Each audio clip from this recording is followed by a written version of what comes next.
doing, YouTube? It's been a while. First night in the woods for a long time. I really love the quiet, you know. I sort of come out with Funky and Pete Wiseman, and they're great company, you know. But man, have they got some bunny. Just sat there, you know, listening to the river. This little robin turned up and just sat on a branch looking at me as if I was some sort of nutcase, you know. What on earth are you doing here, sort of thing, you know. And that reminded me of why I used to come out into the woods, you know. I always said it was the antidote to the 21st century, and it absolutely is, you know, it hasn't changed. The idea of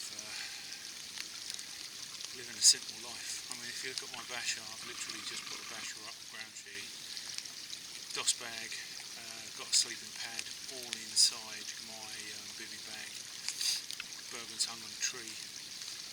That's it. You know, that's all I brought. And I've just remembered the reason that's all I brought was because that's all I need. You know, my two luxury items are probably, you know, a decent sword and a decent knife, and that's it. But I can feel my batteries recharging, you know, as if someone had plugged me in. It's an amazing experience to just be, you know.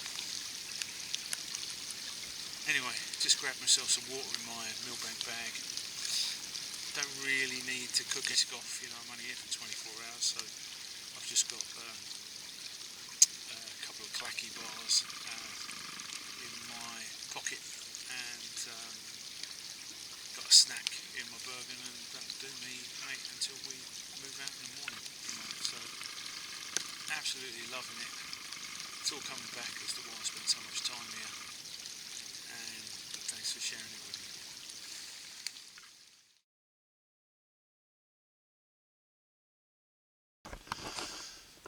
Here's my favourite trick. So this is my sleeping bag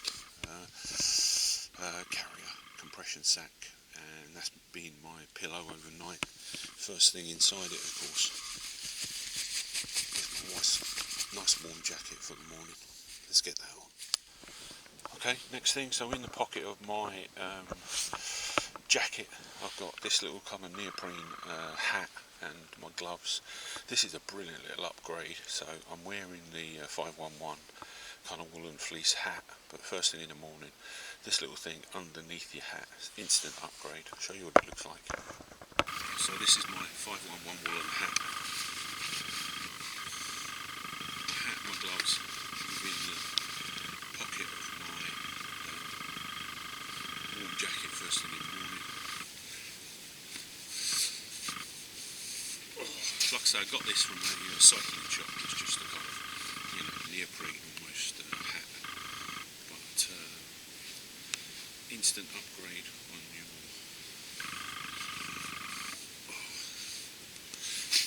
whizzing up your body temperature as you get out of the bag. It is a bit chilly, you know, so just got to get up and about, keep yourself warm, put the gloves on, get my body temperature going.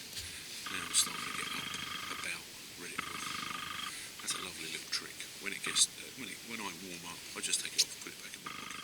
Just talk about my basher for a minute. So, like most people, I wanted a good quality, you know, canvas, wax cotton, tarp, but mate, they were so expensive. They were sort of, you know, 250, 300 quid. So what I did is I made my own. This is just wax cotton fabric that I got from a company in Scotland. Comes on a roll 4 foot wide. I bought 6 meters of it. So with the two 4 foot wide pieces, I just run them through a sewing machine, sewed them together, and I ended up with a tarp, basically kind of 3 meters by 8 feet, or you know, 2.1, something like that. Then I just hemmed the edges, put an inch return hem on them, and finally for attachment points I took pieces of wax cotton fabric that were about 6 inches square, cut them into triangles, and then I used them as reinforcement, so sewed them on the inside of the tarp, and that gave me a reinforced point. I could sew my attachment points, and there's attachment points on all four corners, and there's one in the middle. So we've got 3 attachment points on each side. But the most incredible thing about this homemade tarp is I've been using it now for about 7 years, and as you can see, I've never re-waterproofed it, but as you can see, you know, the moisture of the rain, the snow is just running off the outside, and on the inside it's bone dry. So if you can't afford, you know, the most super duper kit in the world, it's not a massive task to just make it yourself. One of the greatest skills you can obtain is how to use a half decent sewing machine. And if you can't afford a new one, I'll tell you what, if you do the rounds at the charity shops, you normally find one sitting on the shelf. But yeah, I've been using that tarp now 5 to 7 years, and it's never let me down. This is the smaller one. Once I'd finished this one and worked out that it worked, I actually sort of made myself a 4 metre square tarp. Exactly the same process, but that particular tarp, you know, they started at 350 quid, which was money that I didn't have. So don't write off the ability to make your own kit. It's pretty straightforward, you know. If you go over a seam and you're not sure about it, guess what? Just go over it again. You know, we need something that's robust, that's not going to let you down. But this little idea has been great. Obviously, I just attach it to the ground by use of good old-fashioned paracord. That's my tarp. So my ground sheet is just a really lightweight nylon tarp. As you can see, it's got the reflective, so it's silver on the inside and olive green on the outside. But over the years, again, I've had this maybe 5, 7 years. Things get damaged in the field, so either it's been torn or maybe some hot embers got on it, you know, brambles, that sort of thing, where I put it up. But all I've done when I get home is I've just black Gorilla tape, and I've just boshed it on there. Again, that tape must have been on there for 3 to 5 years. That's my very basic ground sheet. It's very, very lightweight and rolls up to absolutely next to nothing. Little emergency day sack, that's the tarp that I just stick in it, just in case.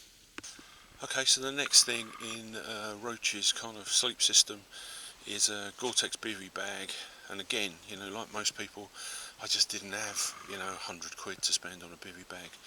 I bought this one in an army surplus shop. I'm not kidding you, it was £1. £1, ladies and gentlemen. So I go about 19 stone.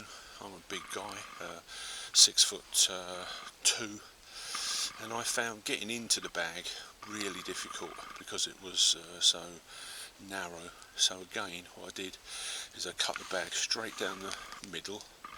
That insert of fabric is just wax cotton fabric that I'd left over from other projects, and all I've done is just put that insert into the middle of the bag. So now I can get me my extra large FourSeason sleeping bag in it.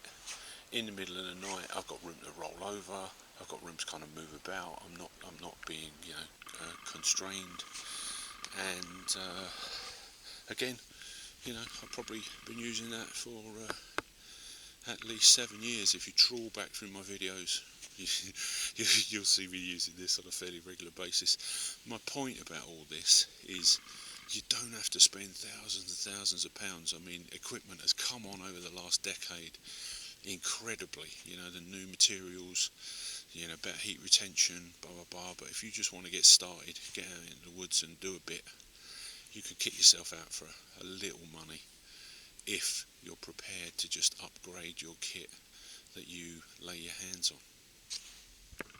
Okay, next thing then is my 3/4 length ThermaRest. Mate, if you're going to get 4 hours sleep laying on the ground, you don't want to be laying there wide awake, freezing cold, shivering. ThermaRest, brilliant idea. I take a 3/4 length one just because of the ease of carrying it. They're not heavy, but they can be quite bulky. You know, I've got a, I've invested in a sort of, full-size ThermaRest. Do you know what? I probably only use it when I take the truck out for little adventures. I tend not to carry it into the woods. It's too big, too bulky, and this just slides into my Gore-Tex BB bag. Sleeping bag goes on top, so as I roll over in the night, it doesn't move, So if I was just to put it under my sleeping bag, for example, you roll over in the night, next thing you know it's gone, or it's moved to one side, you're not getting the benefit from it. So slide it in your Gore-Tex BB bag, 3/4 length air mattress, mate, worth every penny, worth every ounce of carrying it. Okay, finally then, Roach's sleep system. We've got our FourSeason Sleeping Bag. I only carry a FourSeason Sleeping Bag. I'm not one of these people that swap it out in the summer, in the spring. If I'm too hot, all I do is I undo the zip and leave it open. Maybe I might just drag it over the top of myself. I like FourSeason Sleeping Bag. I like to be able to get in that bag and know that I'm going to have a warm, good night's sleep. Like I said before, there's nothing worse than laying on the ground, shivering in your sleeping bag. You get up in the next morning, you're not refreshed, you're not ready for the day. FourSeason Sleeping Bag is my top trip. Roach is using the Highlander Challenger bag, FourSeason. Again, I've had it best part of a decade. Bit tricky to find one in sort of XL, double XL, treble XL, but I managed to find this one at a bushcraft show, and I've used it every time I've ever gone out ever since. The other thing I love about this bag, it's got pockets on the inside, so when I get in it, I take my torch. Last night I put a couple of Snickers kind of chocolate bars in case I got peckish in the middle of the night. It's got a couple of little pockets. You can put your monkeys and parrots in those pockets, and it just means that they're out of the way. You don't end up rolling over and sleeping on them, or you don't end up with something digging you in the shoulder. Those little pockets are lovely for you, just sort of, like I say, monkeys and parrots, whatever you want in there. But great system. So FourSeason Sleeping Bag, 3/4 air mattress in a Gore-Tex BB bag, and you're fixed. That's Roach's 10-year-old sleep system. Didn't cost a fortune.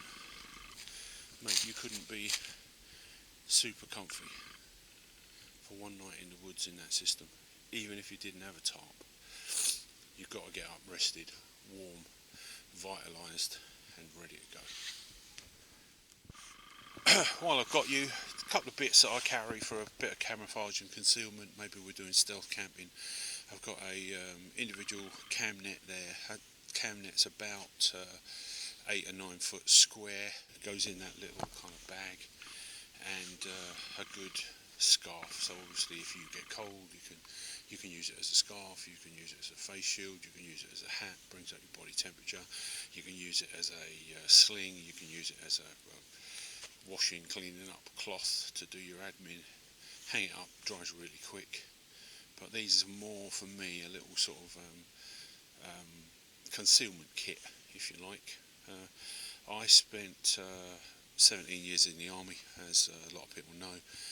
I did 2.5 years in a close observation platoon in Northern Ireland, and those cam nets were personal issue, and I could not bring myself to hand it in. I've had that. Mate, that cam net's 30 years old every minute, and it's a great bit of kit. Like I say, it's a bit of stealth camping. If you just want to sort of break up your outline a little bit, something like that in your kit is absolutely peachy, and it weighs nothing. So this is my air marker panel, lives in the back of my Bergen. It's a standard survival bag. What I did is I put the yellow reflective SOS on it. The idea is that you peg it to the ground, you go back to your shelter, you do your best to stay warm and dry while you wait for help to arrive. But hopefully it can be seen from the air. What I did on the inside of this bag, so I literally have to turn it inside out, is I put a big sign with my mobile telephone number on it. So if I am in the Welsh Mountains, if it all comes on top, if you know, Air Sea Rescue, the Coast Guard, whoever's looking for you, they will be in a position to read your mobile telephone number, and instantly you've got comms with your rescuers. Let me turn it inside out and I'll show you that. Forgive me for not wanting to share my mobile telephone number with the world.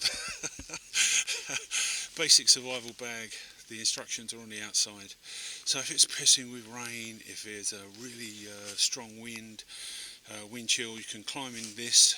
The greatest trick in the world. I have a 9-hour candle in my kit. What I do with that is I literally sort of cinch this around my head, so the only thing sticking out really is my face. I hold a 9-hour candle in my hand. Temperature inside the bag comes up 30-40 degrees. Outside could be, you know, sub-zero. Just sit there for 20 or 30 minutes, bring your body temperature back up. That's the sort of stuff that saves your life. Mobile telephone number on the bag.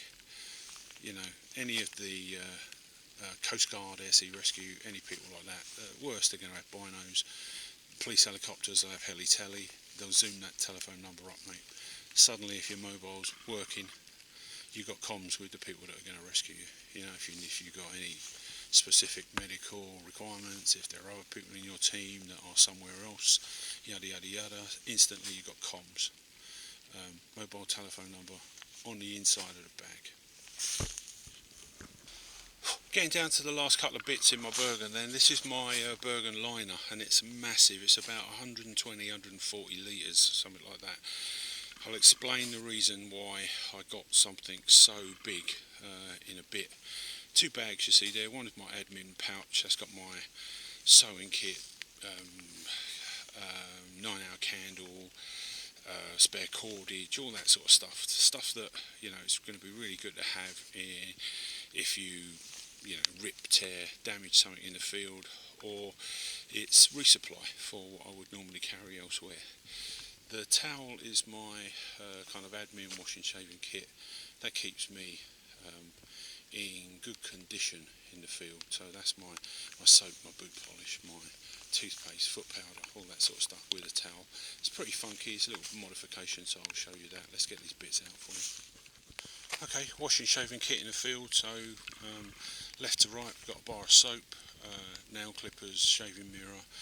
I'll show you my razor in a second, but a couple of toothbrushes, just in case you've got someone with you. You can give them a toothbrush, boom, there you go. Foot powder, like I said, you know, boot polish, boot brush, some hand sanitizer. It's about keeping yourself clean. So it's a little hand towel, and all I've done at the bottom, I've just folded the bottom 6 or 8 inches over and just divided it up into little sections on a sewing machine. I like to have a flannel. Just means you can, you know, you can wash under your arms properly, around your crotch, your bum, you know, all the places where rashes and sores are the first places to occur and remove. But that's my washing shaving kit. It's fairly extensive, but it's important to keep yourself clean in the field. If you don't, you get sick. You know. Pretty sure you're going to want to see this. This is my razor in the field. Let me show it to you. So it's just a cylinder with a screw on the bottom. But when you screw it, how cool is that?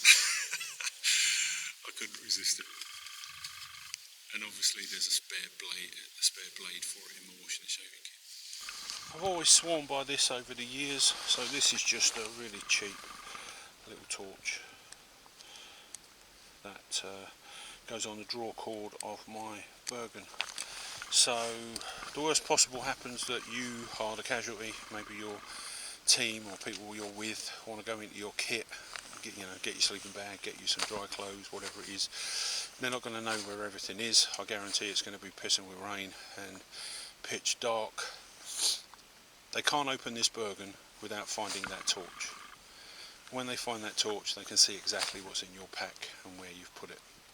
So one of the greatest little tips and tricks that I've ever come across, and I've got it on all of my bags.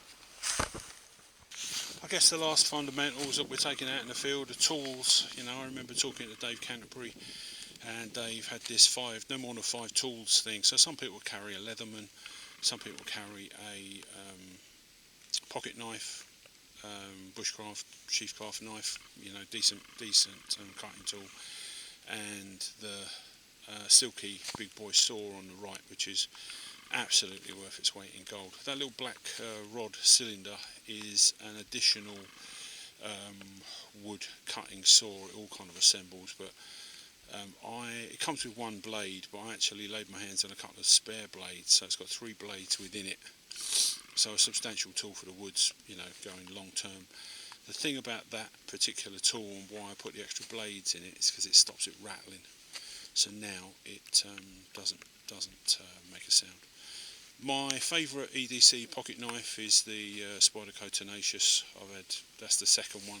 The first one I destroyed through my own I don't know what you want to call it, enthusiasm, you know, but I was battling some wood with it and I just beat it to death. But that is a great knife. I have a small kind of run-of-the-mill sharpening tool in my pocket, you know, so I can keep an edge on these things. But no more than 5 tools. You know, I did toy with the idea of bringing in my cold steel Special Forces shovel, and I did think about bringing in a forest axe, but decided, you know, to draw the line. You know, you could end up with a pack, you know, £100 plus, and that's all good, provided you could carry it. So they're my tools that I brought into the woods, and I've been able to do absolutely everything. I took the boys into lighting a long fire last night. You'll see the results of that on Funky and Pete Wiseman's aka Maverick Outdoors, his channel. They've done brilliant videos on this little trip. I've tried to do something a little bit different, but thoroughly enjoyed it. You know, can't turn around and say I'm disappointed. It's great to catch up with these guys. Temperature was between kind of 0, went down to about 6 below last night. We got a little bit of snow here in Wales, and been an absolutely great trip for me. It's been an immense remind and revise. Get kit out, play with it, familiarise yourself with it. There's a couple of little repairs got to be done in my kit. So, morning everybody. So that's our little trip in Wales. Funky and Pete Wiseman, aka Maverick Outdoors, have done some brilliant videos on the camp out. I kind of went in a slightly different direction because there's nothing worse than watching 3 videos of the same thing. But here in Wales, it's been kind of, you know, it's been cold. It's been freezing down to about 6 below at the worst. We've had a ball. It's been an opportunity for me to like drag loads of kit out, play with stuff, remind and revise for me. A few bits and pieces need a bit of attention when I get home, so I'll be doing my admin, I'll get it all out, get it washed, dried, cleaned, oiled, and fixing a few bits before I put it all away. Hopefully there are a couple of tips and tricks in my kit. You're more than welcome to them. You know, once you put something up on YouTube, you know, you are in effect giving it away. So any of those, you know, anything of interest to you, feel free to just adopt it. It'll make life a little bit easier in the field. I guess this is where I say, you know, hope you and yours have an absolutely amazing Christmas. And as always, any comments, love to hear them. Back soon.